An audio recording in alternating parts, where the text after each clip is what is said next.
Capítulo 7. Desmontando el sistema de dominación especista desde la crítica a la opresión corporal.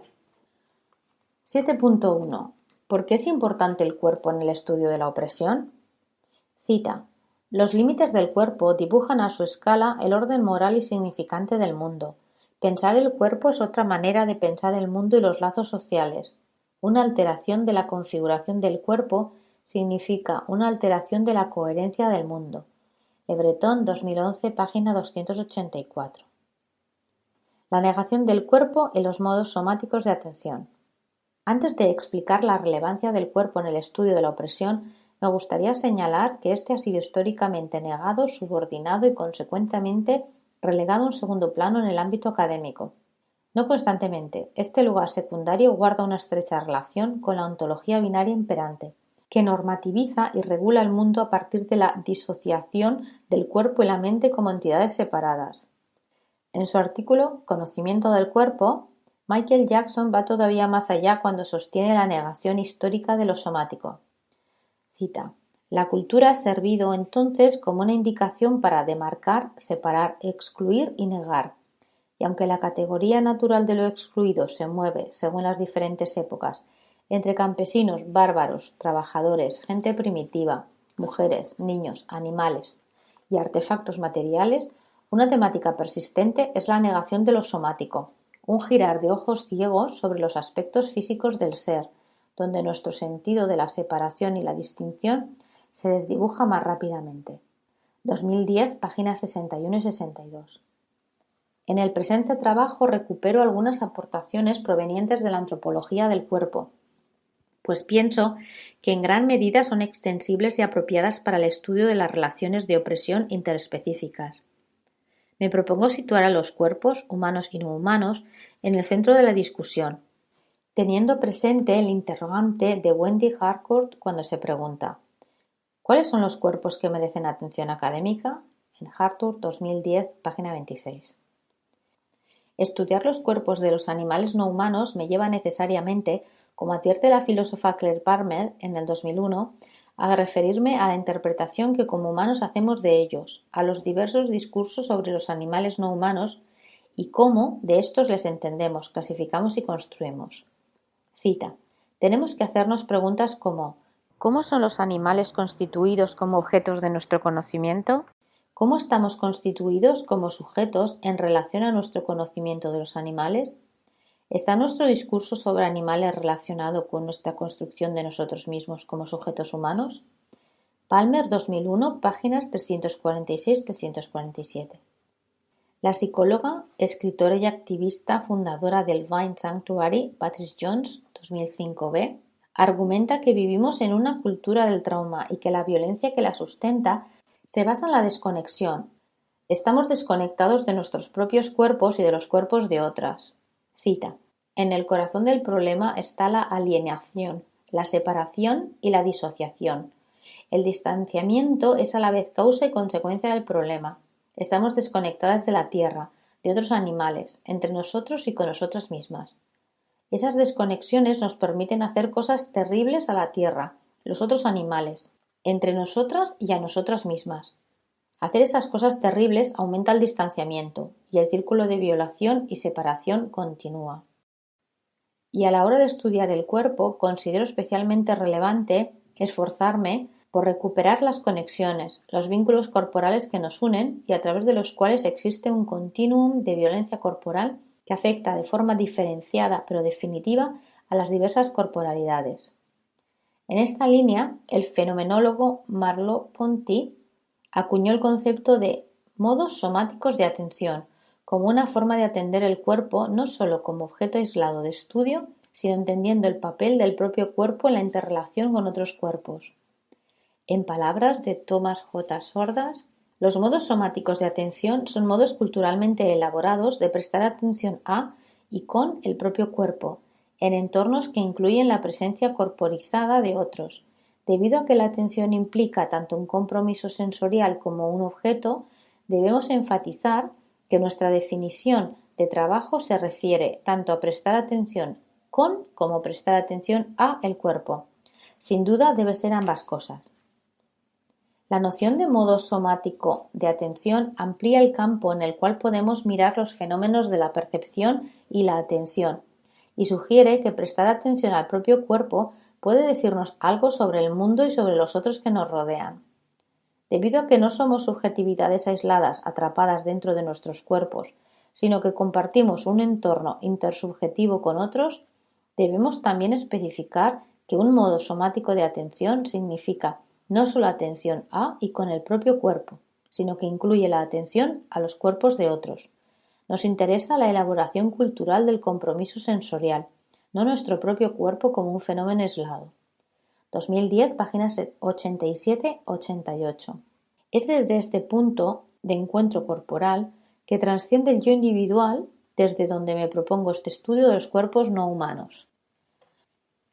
Cuerpos mirados, cita 22.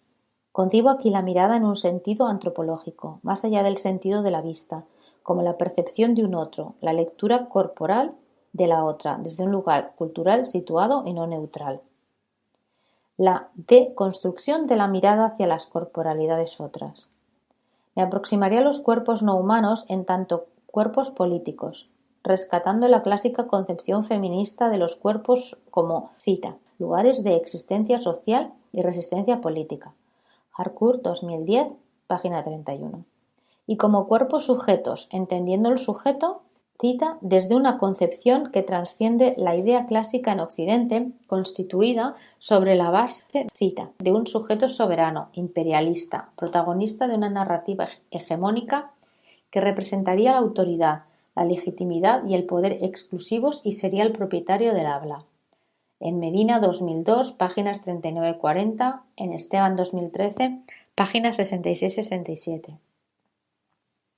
Les otorgaría a los animales no humanos el estatus de sujetos, entendiéndose esta conceptualización más desde una relación ética y política que desde una relación de conocimiento que abarque la subjetividad, las emociones o los sentimientos. Lo que busco aquí es defender que existen formas de relación entre animales no humanos y humanas, que esas relaciones son diversas, moldeadas socioculturalmente y están en constante reproducción. El conocimiento del otro animal como sujeto es un punto de partida desde el cual nos implicamos, tanto humanas como no humanas. Esta implicación con la otra, no mirada ya desde la objetificación de su cuerpo, nos llevará de aquí en adelante, a quienes sumamos el reto de teorizar sobre dichas relaciones, la posibilidad de multiplicar y de diversificar lo que entendemos por conceptos como el de sujeto y agencia. Esta reformulación me parece mucho más fructífera que una mera aplicación de conceptos ya existentes pensados desde relaciones humanas y trasladados sin cambios a las relaciones interespecíficas que propongo examinar y que poseen particularidades propias. Como ya afirmé con anterioridad, la animalidad se encuentra en un lugar cultural, moral y político de otredad, que legitima la opresión que se ejerce sobre los cuerpos no humanos. La diferencia corporal, la existencia de cuerpos con plumas, pelos, camas, cuerpos con patas, pezuñas, picos, alas, aletas, cuerpos que reptan, saltan, nadan, planean o vuelan, son corporalidades otras, que miran y habitan mundos compartidos con una especificidad concreta, única y considerada según la ontología binaria como inválida y degradante. Las particularidades corporales no son simplemente características distintivas de los cuerpos, sino que se convierten en diferencias políticas relacionadas con el ejercicio del poder. La disidencia corporal respecto al sujeto hegemónico es una causa compartida de la opresión en las relaciones interespecíficas e intrahumanas. El carácter excluyente de la diferencia corporal, de especie, género, raza, funcionalidad, peso, talla, no lo entiendo aquí como una esencia, como una consecuencia directa e irrevocable de la corporalidad per se, sino como parte de una construcción social históricamente construida y por tanto prescriptible. La no pertenencia a la especie humana es mirada desde un antropocentrismo que excluye los cuerpos no humanos, en una frontera que les expulsa de lo considerado respetable. Surge aquí el especismo. Pero ¿cómo se configura esa mirada? ¿Cuáles son los procesos, lenguajes y prácticas que nos hacen incorporarla? ¿De qué forma puede ser reconfigurada? Como indica Jean-Christophe Bailly, Hay que esforzarse por permanecer en un umbral anterior a toda interpretación, umbral donde el animal, ya no pudiendo ser referido a un saber que lo localice o a una leyenda que lo atraviese, se posiciona en la mera aparición de su singularidad, como un ser distinto siendo parte de lo viviente, y que nos mira como tal, antes de toda determinación. 2014, página 29. No obstante, ¿es posible permanecer en dicho umbral anterior a toda interpretación? Considero que tal esfuerzo partiría de una base de neutralidad, algo que no se da en nuestra forma de mirar en general y de mirar a los demás animales en particular. Como ya he señalado, la mirada está socioculturalmente construida y condicionada, y no estaría fácil modificar las interpretaciones aprendidas sobre las corporalidades otras. David Le Breton llama la atención sobre el juicio moral existente tras las apariencias corporales que se salen de la norma. Cita: cualquier alteración perceptible en la apariencia corporal, cualquier limitación que afecta a la motricidad o la aprehensión, suscita la mirada y o la interrogación, incluso la turbación, la estigmatización. Kaufman, 1975, Murphy, 1990. La fisonomía o la morfopsicología, encubiertas en términos sabios, cargadas de los prejuicios corrientes más criticables, asocian cualquier no conformidad moral. Toda distinción que separa a un hombre de sus semejantes es un indicio nefasto que provoca desconfianza. 2011, páginas 125-126. Esta no conformidad moral, como resultado de la apariencia física, es extensible a los cuerpos no humanos. En relación a lo comentado anteriormente, si bien no es posible una mirada objetiva y neutral, no puede existir fuera de un contexto histórico, social, económico, político, cultural. No quiere decir que sea imposible una deconstrucción de las formas estigmatizantes de mirar a los cuerpos, formas que parten del prejuicio y tienen consecuencias terribles sobre los cuerpos mirados. Ocurre entonces que en una sociedad sustentada en valores como el culto al cuerpo delgado, asumiendo la fórmula delgadez igual a salud, y el autocontrol, control que podría entenderse como imposición en muchos casos. Un ejemplo sería la normalización de las dietas restrictivas. Los cuerpos gordos son leídos como cuerpos insanos, vagos o incapaces. Nota 23. Para profundizar sobre la cuestión de la gordofobia, recomiendo la lectura de Piñeiro, Magdalena, 2016. Stop Gordofobia a las panzas subversas, en Balandre Zambra, Málaga. Desde el colectivo Cuerpos Empoderados también trabajamos la problemática de la gordofobia desde una perspectiva interseccional, en la página web cuerposempoderados.org. De forma paralela, bajo los propios parámetros culturales, antropocéntricos, heteropatriarcales, capitalistas, coloniales, los animales no humanos son leídos como seres pasivos, dominados por los instintos, seres estúpidos, sin personalidad ni individualidad, e incluso seres insensibles, objetos, medios o propiedades al servicio de los humanos.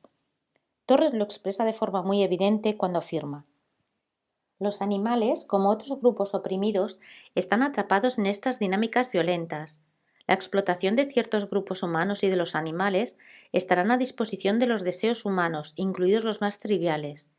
El sistema no solo desata su violencia contra los animales en mataderos, granjas de factoría y laboratorios. En sí mismo está estructurado de manera que el simple hecho de ser un animal supone una desigualdad permanente, significa estar siempre amenazado por la violencia y la explotación. 2014, página 129. En este punto, el esfuerzo por la deconstrucción de la mirada antropocéntrica, heteropatriarcal y colonial no es solo necesario, sino urgente, si realmente nos preocupa la justicia social y la integridad corporal de todos los animales, independientemente de su especie. Violencia bajo la piel, una revisión de los conceptos de encarnación y biopolítica. Como indiqué anteriormente, existen miradas, atravesadas por sistemas de opresión, que categorizan y comprenden los cuerpos de una forma concreta y limitada. Esta categorización repercute en la relación intercorporal, social de los diversos sujetos. No son los cuerpos, entonces, los que obligan a la mirada, sino la mirada la que sitúa los cuerpos en lugares concretos del imaginario abstracto y la práctica concreta, con consecuencias para esos cuerpos. A partir de una revisión a los trabajos de autores como Foucault o Merleau-Ponty o de las aportaciones de la más reciente antropología, sociología y filosofía del cuerpo, voy a sostener aquí que la opresión de especie, raza, clase o género se manifiesta de forma circular en tanto que se encarna y por tanto construye las corporalidades de los sujetos oprimidos y que a la vez es esta diferencia corporal la característica que desata la violencia hacia dichos sujetos. La encarnación, también llamada corporización o embodiment, sitúa al cuerpo en relación con lo social en un nuevo lugar. La violencia y la opresión se entienden a partir de la encarnación como una constante que no solo condicionan fuertemente los cuerpos, sino que se inserta en su carne, los configura. Esteban, 2013, página 25. Los animales no humanos encarnan, así, en sus cuerpos el capitalismo y la opresión de especie. Partiendo de la domesticación, sus cuerpos pasan a ser meros medios para lograr un beneficio económico lo mayor posible. Cita: el capital está literalmente impreso en los cuerpos de los animales, no solo por las señales de pertenencia como los crotales, tatuajes o las cicatrices que les quedan tras ser quemados con acero incandescente, también por el modo en que se han transformado sus cuerpos a través de la selección genética, para convertirles en recursos más eficaces, especialmente en las 2 últimas décadas. Torres, 2014, páginas 35 y 36. Refiriéndose al concepto Foucaultiano, Wendy Harcourt define biopolítica como, cita, la política de administrar y gobernar la vida mediante procesos que la sociedad occidental moderna da por sentado. 2010, página 35. La biopolítica consiste, por tanto, en la recuperación de los cuerpos por el capitalismo, basándose en el control de los ritmos vitales, la captación de todas las fuerzas de trabajo, los afectos, los cuidados, la fuerza física, etc., que resultan en una administración de la vida de los cuerpos implicados. Según Harber y Renault, cita, en Foucault la biopolítica es esa tecnología que evoluciona con el capitalismo hasta dar nacimiento a una somatocracia, un dispositivo social donde la mercantilización del cuerpo, salud, bienestar, biotecnología, constituye uno de los ejes principales de desarrollo económico, mientras que la satisfacción de las necesidades corporales por el Estado y las empresas constituye una de las principales formas de legitimación. 2007, páginas 23 y 24. Si bien no existe, entre comillas, estado del bienestar, cierran comillas, en un sentido estricto que puede ser aplicable a la explotación de los animales no humanos y sus cuerpos, sí es cierto que hay una serie de leyes de bienestar animal. Cita 24. Un ejemplo de la legislación de bienestar animal es la Organización Mundial de Bienestar Animal, OIE, en su página web oie.int. Y normas como, entre comillas, el sacrificio humanitario, cierran comillas, nota a pie de página 25. Esto queda plasmado en el caso del Estado español en el Real Decreto 54/1995 de 20 de enero del Boletín Oficial del Estado sobre protección de los animales en el momento de su sacrificio o matanza, en Noticias Jurídicas, a partir de la página web noticias.juridicas.com, que legitiman a nivel social la utilización, explotación y matanza de animales no humanos a través de la regulación y a partir del estatus legal de dichas prácticas. Por otro lado, es innegable el paralelismo existente en el control de unos cuerpos y otros, humanos y no humanos. Claire Palmer, a partir de su estudio de la violencia en los demás animales desde una perspectiva Foucaultiana, afirma: el cuerpo humano está sujeto a técnicas que forjan un cuerpo dócil que puede ser sometido, usado, transformado y mejorado. Obviamente, términos como entrenamiento, optimización, utilidad, docilidad y servicio productivo pueden ser, y de hecho frecuentemente son utilizados también en relación a los cuerpos animales. De hecho, hay razones para discutir que, en ocasiones al menos, las interacciones con los cuerpos animales han sido el modelo para las interacciones con cuerpos humanos particulares, comúnmente donde clases de humanos particulares y construidas, como el loco, el criminal o el salvaje, están situados en el lado animal de la oposición humano-animal. 2001, página 352. Otra prueba de cómo la biopolítica y el control de los cuerpos se aplica a los demás animales es la existencia de disciplinas científicas como la zootecnia, cuya función es básicamente la rentabilización de la explotación animal. Recuperando la tesis de Ávila Gaitán, se abre cita, disciplinas como la zootecnia, que se definen popularmente como, entre comillas, el conjunto de técnicas para el mejor aprovechamiento de los animales domésticos y silvestres que son útiles al hombre y cuya finalidad es la obtención del máximo rendimiento. El concepto de biopolítica de Foucault se queda corto. La biozopolítica podría ser un arte tan antiguo como el especismo. Fin de la cita, Ávila Gaitán, 2011, página 7. Capítulo 7.2.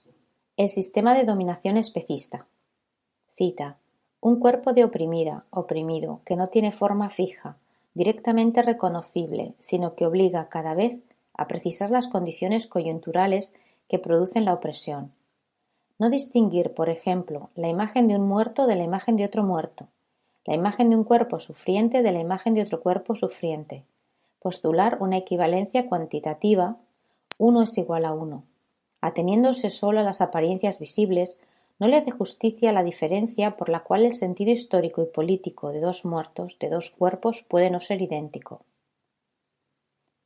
Obligarse a pensar el cuerpo del oprimido, la oprimida, como diferente al cuerpo de la víctima, es exigir otra aprehensión espaciotemporal del cuerpo, inscribirlo cada vez en los supuestos mismos que lo componen. Es así, para retomar las propuestas de Brecht sobre agregar a la constatación de lo que es las transformaciones potenciales del orden de las cosas. Olivier Neveu, 2007, página 124.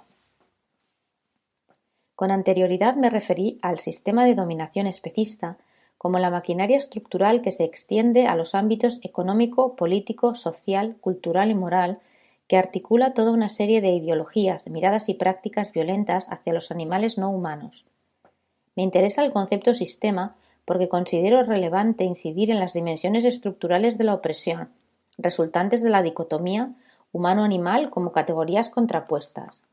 Quiero destacar que la opresión especista se encuentra articulada por una serie de lógicas sistemáticas que se encarnan en instituciones, procedimientos y mecanismos que siguen una forma de relación dominante entre sí. No obstante, concibo a los sujetos afectados por tal sistema de opresión como capaces de acción y autonomía, agentes, en medida en que, en multiplicidad de formas, son capaces de contestar a esa violencia estructural. Sobre esta cuestión me extenderé en el epígrafe de Agencia y resistencia animal hacia una solidaridad de clase.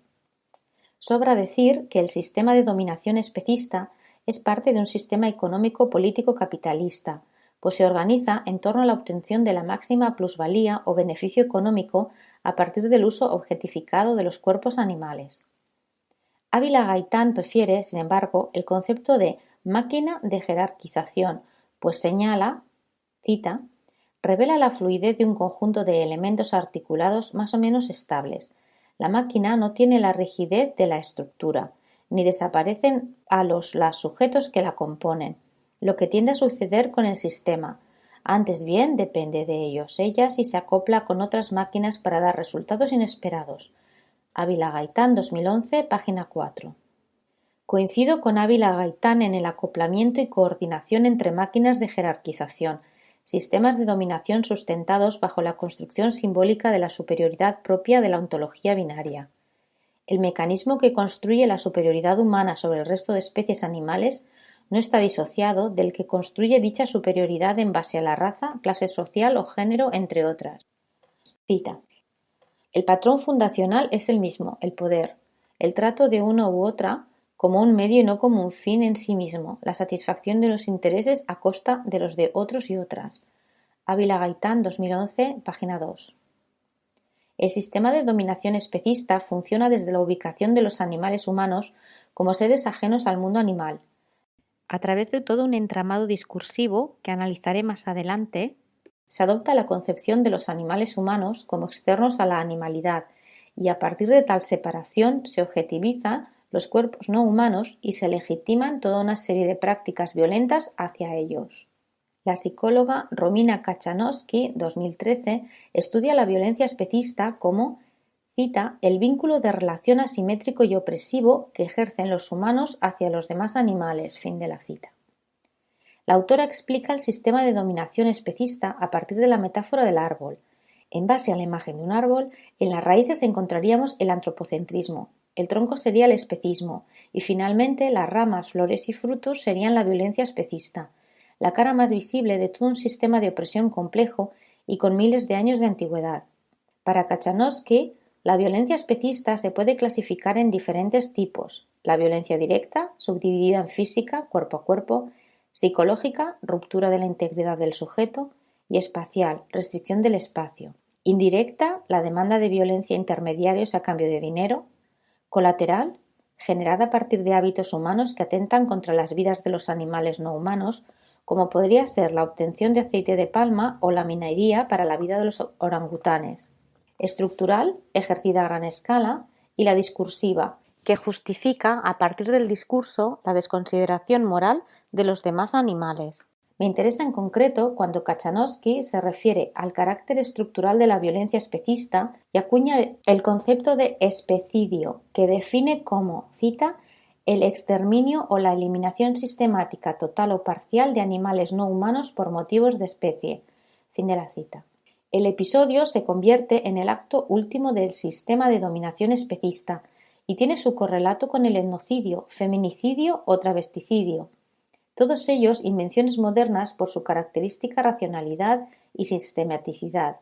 Segato, 2015, página 88. Estos actos de violencia extrema son la consecuencia última de un continuum de violencia sistematizada que tiene origen ontológico. La especie, como categoría ficticia y no esencial, cita 26, pues existe más bien un continuo evolutivo entre especies y no una base natural que sustente la diferencia, de forma similar a lo que ocurre con el sistema sexo-género. Atraviesa las relaciones sociales. En este sentido, como señala Ávila Gaitán, cita, las relaciones sociales están especificadas y no sólo en generizadas, racializadas, etarizadas o atravesadas por la clase socioeconómica. Fin de la cita. Ávila Gaitán, 2011, página 6. Un ejemplo de cómo se plasma socialmente esta especificación es a través del lenguaje, con el uso de adjetivos como zorra, víbora o vaca, con el que se hace referencia a los cuerpos o comportamientos de las mujeres de forma peyorativa y que poseen una carga especista, de asunción de características concretas por ciertas especies animales, características construidas por los humanos, además de machista y gordofóbica, y en ese sentido son también términos generizados.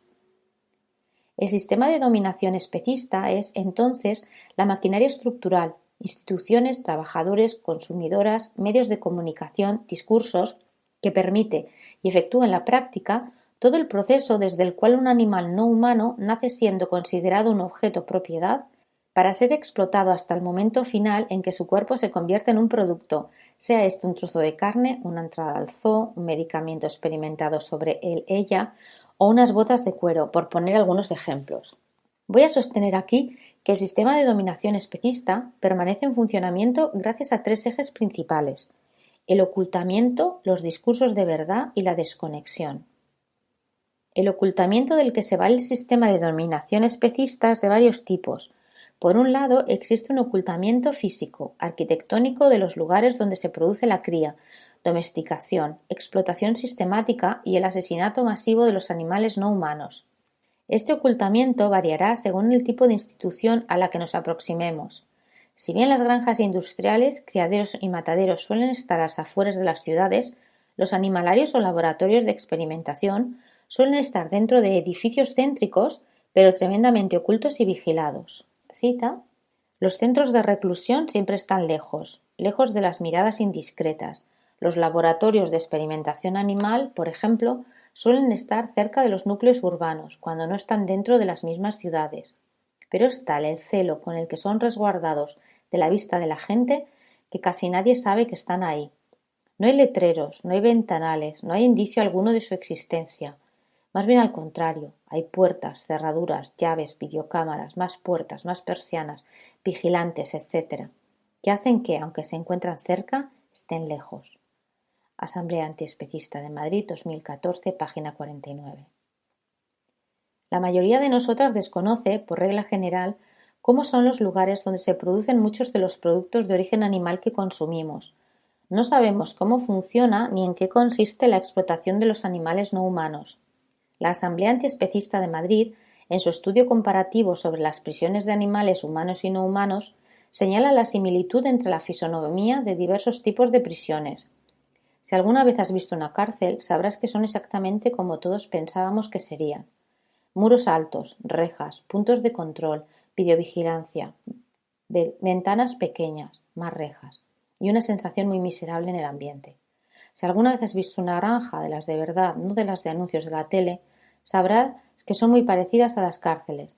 Naves grandes, poca ventilación, vallas, rejas, alambre de espino y candados, y un olor asqueroso, mezcla de excrementos, insalubridad y hacinamiento.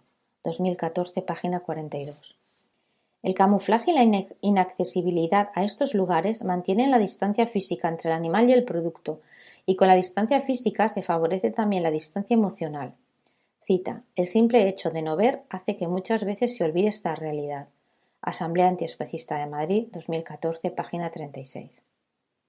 Por otro lado, existe otro tipo de ocultamiento al servicio del sistema de dominación especista, al cual no deberíamos restar importancia: el ocultamiento mediático. Claire Palma recupera el concepto Foucaultiano de discursos de verdad y sostiene que las relaciones de poder no pueden ser establecidas, consolidadas e implementadas por sí mismas sin la producción, acumulación, circulación y el funcionamiento de un discurso.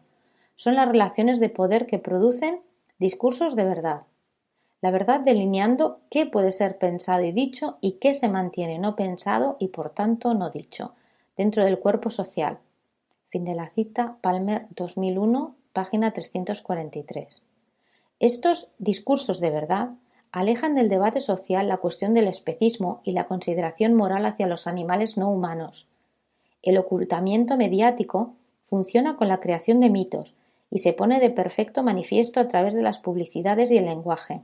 Como señala la psicóloga Melanie Joy en el 2013, cita: quien define el problema controla el debate, página 53.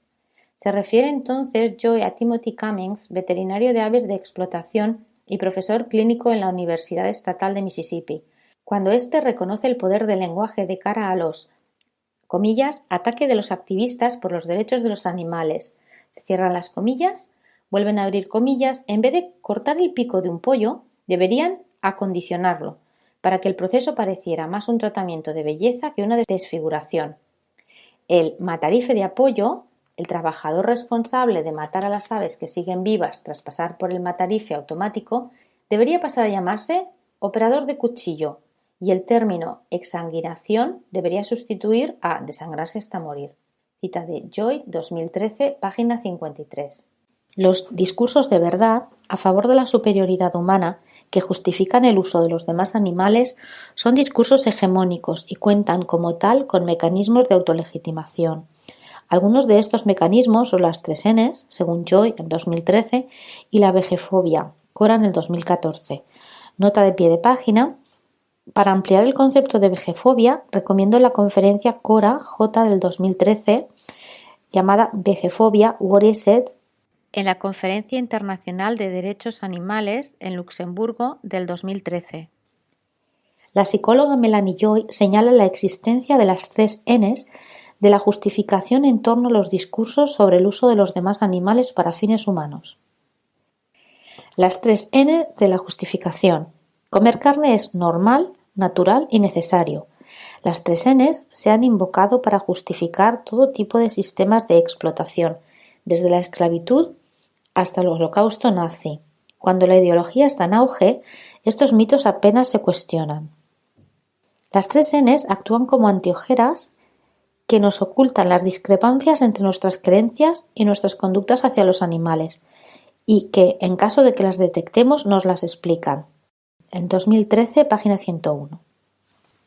Bajo la idea de estos 3 supuestos, el de la normalidad, la naturaleza y la necesidad, se sostienen concepciones de subordinación hacia los demás animales y se permite, sin cuestionamiento, el ejercicio de violencia hacia sus cuerpos. A este respecto, Yola Cora va a señalar la existencia de la vejefobia, veje, refiriéndose a vegetariana vegana por los animales, razones éticas, y fobia, refiriéndose al miedo, rechazo y todas sus consecuencias como nomofobia o xenofobia, en Cora 2014. Hacia quienes optan por el vegetarianismo o veganismo como resistencia ético-política al sistema de dominación especista. Según Cora 2014, cita: con su mera presencia, los vegetarianos cuestionan el statu quo, porque no consumir carne es una manera de cuestionar la dominación humana y sus privilegios. Cora en el 2014.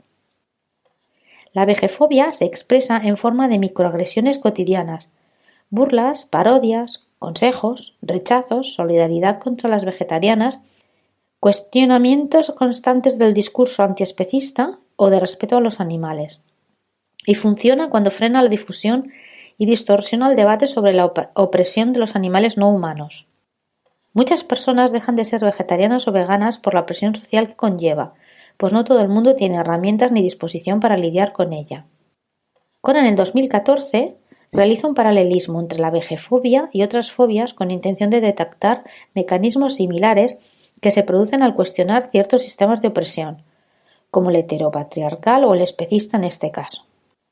Y dice: la homofobia surge de un orden social basado en una clara asignación del género masculino y femenino, la dominación masculinidad y la heterosexualidad.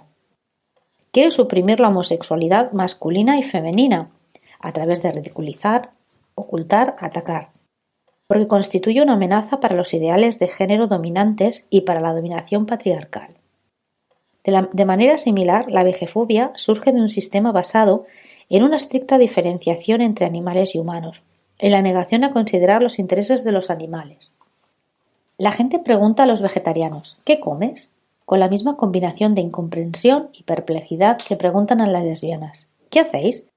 En cada caso, la gente imagina que la persona está necesitada o incompleta, carece de una identidad sexual o dietaria plena.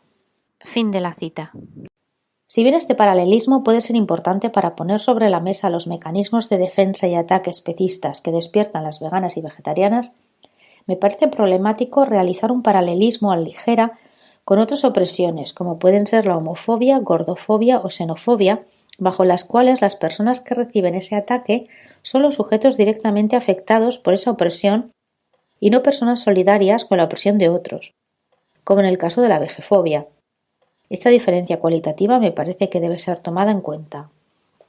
Considero, por tanto, que la vejefobia puede ser una herramienta más bien estratégica para las veganas y activistas, para gestionar colectivamente y hacernos cargo de nuestra necesidad de comprensión, red y cuidados, y nunca una excusa para aplazar el foco de opresión de los animales no humanos hacia nosotras, pues son ellos los verdaderos afectados por el especismo. Continúa Cora argumentando que el miedo a las vegetarianas es el miedo a los mataderos, y con esto se refiere a que la vejefobia es un resultado directo del especismo, es un mecanismo de este sistema de dominación hacia las demás especies animales para menospreciar y ridiculizar a quienes se oponen a seguir sustentando el privilegio de especie y cuestionan la violencia existente en las relaciones interespecie. Y dice: declarar que los vegetarianos veganos por razones éticas son víctimas de la vejefobia no significa convertirlos en otro grupo oprimido. Significa poner la cuestión del especismo en el debate público. La vejefobia es la hostilidad contra el cuestionamiento del especismo. Subrayar la vejefobia significa ayudar a sus víctimas a manejar mejor los ataques y entender que no son ellos el objetivo, sino los animales asesinados para el consumo. También significa mostrar que aquellos que atacan a las vegetarianas veganas son víctimas de nuestra sociedad especista y solo reproducen patrones que les fueron enseñados. No deberíamos culpar a los individuos sino al sistema. Es muy importante para todas ver que la vejefobia no es un asunto personal, sino una cuestión social relacionada con el hecho de que las vegetarianas veganas se oponen a un sistema de dominación. En Cora, 2014. En esta línea, la socióloga feminista y antiespecista Cori Lee Wren, en el 2015, realiza una crítica al interior del movimiento feminista de lo que denomina la política del veganismo moralmente superior. Señala Lee Wren un mecanismo de parte del movimiento feminista de ridiculizar a otras compañeras feministas y antiespecistas como moralmente superiores, deslegitimando así su discurso y favoreciendo de nuevo que el debate en torno a los animales no humanos se mantenga invisible. Una cita: dado que el 80% del movimiento de los derechos de los animales no humanos está integrado por mujeres y siendo que el veganismo está extremadamente feminizado, es importante reconocer los matices sexistas en la estereotipación de las veganas. Es posible que esa superioridad moral asignada a activistas y veganas sea de hecho una forma de vigilancia de género. En otras palabras, estos estereotipos trabajan para avergonzar y silenciar a las mujeres engreídas que se atreven a politizarse. Acaba la cita, Lee Ren 2015. A partir de estos desarrollos pretendo reflejar el poder discursivo del sistema de dominación especista. Esta lógica discursiva está integrada con otras para mantener la violencia sobre los cuerpos de los demás animales activa. De aquí mi interés en el término sistema.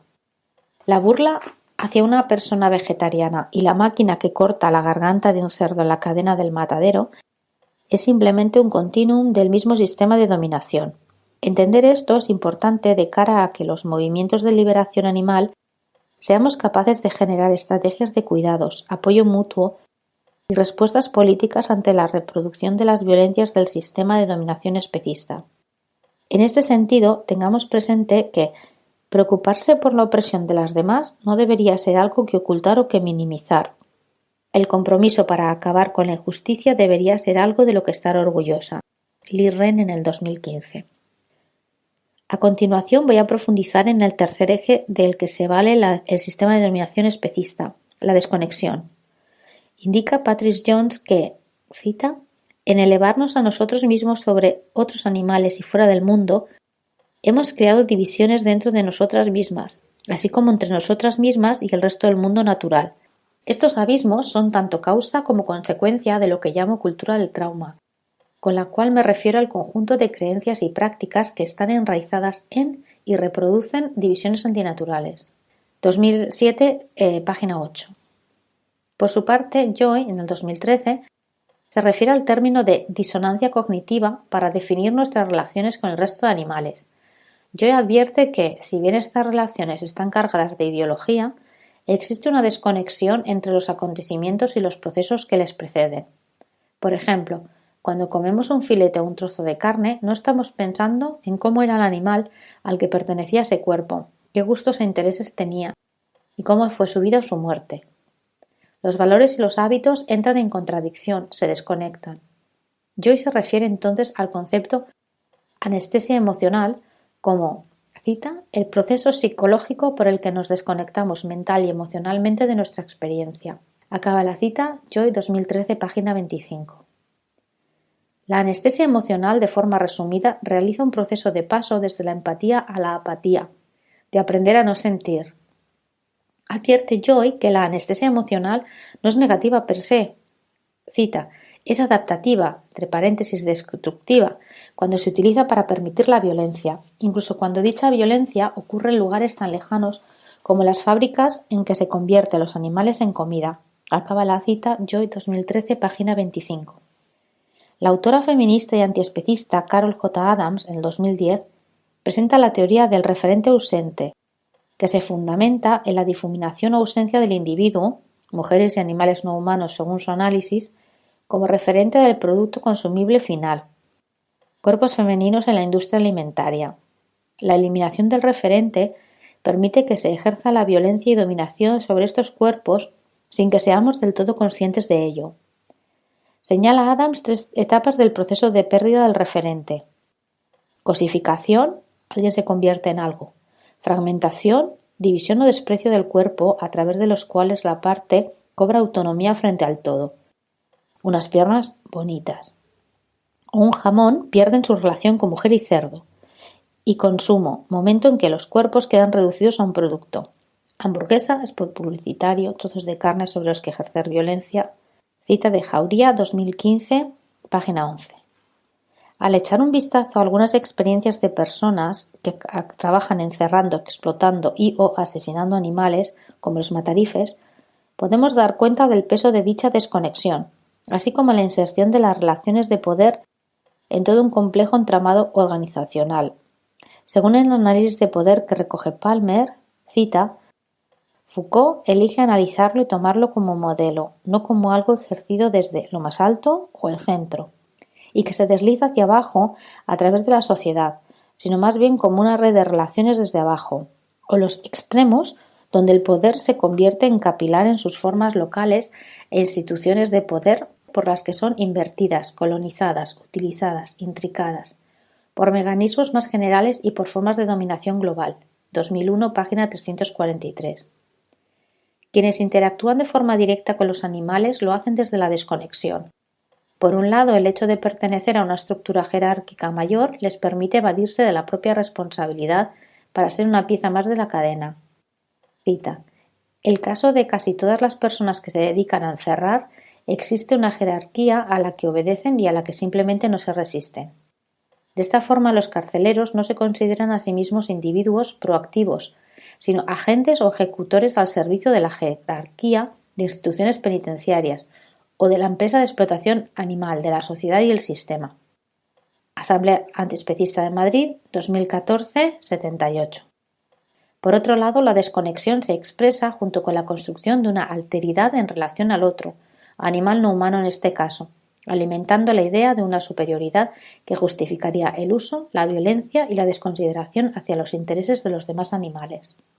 En este sentido, un análisis del sistema especista de dominación nos permite observar cómo éste se intercala con otros sistemas de opresión y cómo quienes obedecen las órdenes están a su vez atravesados por otras violencias como la violencia racista o la pertenencia de clase social. Bob Torres ya señaló esto en su análisis de la explotación animal desde la economía política. Cita: las relaciones de dominación también se esconden tras la máscara de la figura de la mercancía. El trabajo en el matadero suele ocupar las listas de los trabajos más peligrosos, y la proporción de trabajadores inmigrantes sin papeles se dispara en los mataderos. Fin de la cita, 2007, página 45. La realidad de sus palabras podemos encontrarla en los recientes artículos periodísticos sobre la situación de los trabajadores de mataderos en el Estado español, quienes denuncian la precariedad, el racismo y las mafias que se ocultan tras tales industrias. Cita Verdú de 2016, Sobrevivir al matadero, en El País. Los mecanismos de desconexión, junto con el ocultamiento y los discursos de verdad que protegen el uso y abuso de los animales, resultan en una tremenda impunidad de la violencia especista ejercida hacia ellos y sus cuerpos. En este contexto, considero que la apuesta antiespecista tendría que ir por el camino de revalorizar la emoción históricamente degradada en el binarismo razón-emoción, pues como podemos percibir, no es solo necesario conocer una situación injusta para rechazar participar de ella, sino que se necesita un contacto, una implicación que permita romper las barreras de la otredad. Esa implicación, a mi modo de ver, nace a menudo con el ejercicio de la empatía, con el esfuerzo por mirar al otro como un igual, y este esfuerzo es, generalmente, aunque no exclusivamente emocional. Los sistemas funcionan porque integran sus lógicas de forma coherente. Sin embargo, ningún sistema es perfecto y siempre hay rupturas y fugas en las cadenas de cualquier sistema de dominación. Quiero terminar este apartado con el ejemplo de Samuel, ex técnico alimentario en mataderos de la Comunidad de Madrid, entrevistado por el Santuario de Animales El Hogar en el 2014. El relato de su experiencia es el reflejo de una fuga en el sistema de dominación especista, de una esperanza de cambio para los animales no humanos sistemáticamente dominados. Cita: aunque estaba viendo animales morir delante mía, pues lo normalizaba. Sabía que era lo que había y que, bueno, pues había que asumirlo. Pero cuando llegas allí vas viendo algunas situaciones dices: sí, hay que comer carne, pero ¿hay que comerla? ¿Es esto necesario? Mejor que la gente no vea esto. Tras pasar por varios mataderos y presenciar la muerte de cientos de animales, Samuel decidió hacerse vegetariano y dejar de formar parte de esta cadena de violencia. Nos dice: esta experiencia supuso un verdadero germen en mi conciencia. Evidentemente no me hice vegetariano inmediatamente. Nunca hay un hecho puntual por el que te cambia la vida. Yo creo que vas cogiendo pequeñas historias y te van impactando. Y si te impactan, no tienes que dejarlo en stand-by, ni en un rincón, como hace mucha gente con cosas que no le gustan. No piensan en ellas o creen que olvidándose su vida va a ser mejor. Y es posible. Su vida sí, pero la del resto de personas no va a ser mejor si todas las cosas malas las dejamos apartadas y no hacemos nada por cambiarlas.